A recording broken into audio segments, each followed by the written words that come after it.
Bryn's muffled sniffles faded as I stepped into the mists. I didn't go far before I hesitated.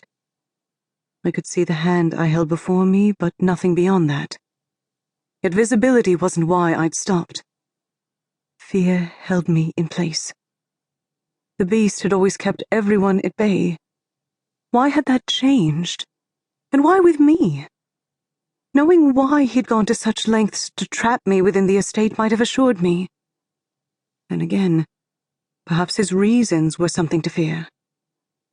The beast's tail thumped against my stomach, a reminder of the bargain I'd made. To save my father, I had no choice but to clasp the tail and allow him to lead me through the mist. Walking away from my family was difficult, but walking toward my unknown future was harder. Instead of leading me to the overgrown yard just outside of the kitchen, he turned slightly east. It wasn't long before gravel crunched under my feet. I frowned at the sound and at the sudden disappearance of his tail. Go where you wish within the boundaries of the estate. Do as you please with the exception of leaving, he said, as he moved behind me. The mist retreated with him and revealed a grand entrance to the manor that he so zealously protected. 3 steps, laid with large slabs of natural grey stone, led up to a sheltered court. Great columns of the same stone supported a roof to protect guests who might arrive during inclement weather. The claw-ravaged, large double doors stood open in invitation. Yet, instead of welcome, their gaping maw conveyed an eerie sense of desolation. With reluctance, I climbed the steps and entered the beast's home. For the first time, I saw the interior of the manor clearly.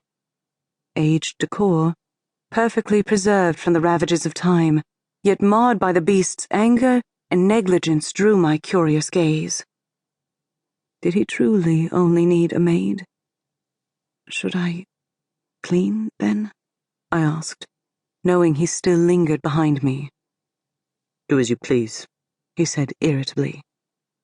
Taking him at his word, I went from room to room, studying the place I would now call home. Though I did not care for cleaning, a good straightening would make it a fair place to live. As I wandered, I took time to right a tumbled chair or straighten thrown papers.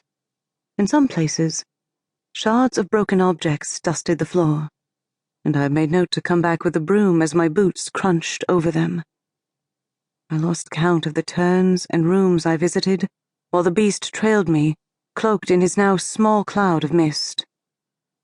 Other than the library, I noted nothing of particular interest until I reached the 2nd floor.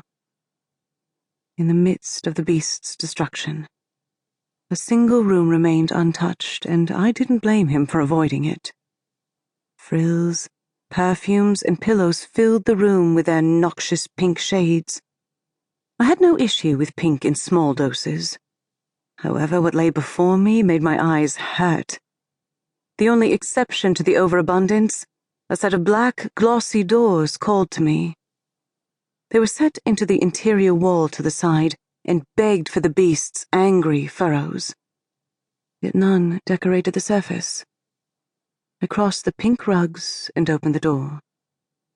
On the other side, the wood bore the worst marks I'd witnessed, gouging so deep only a thin layer of wood prevented a hole.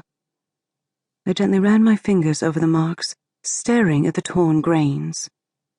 As I watched, a piece smaller than a hangnail twitched, slowly strengthening itself to mend the gash. I would have watched longer, fascinated by the display of enchantment. But the mess inside the room distracted me.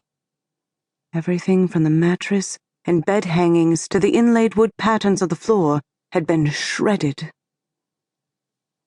My room, he said from behind me.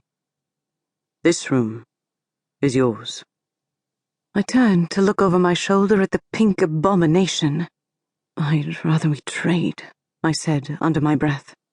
I closed the doors and continued with my tour.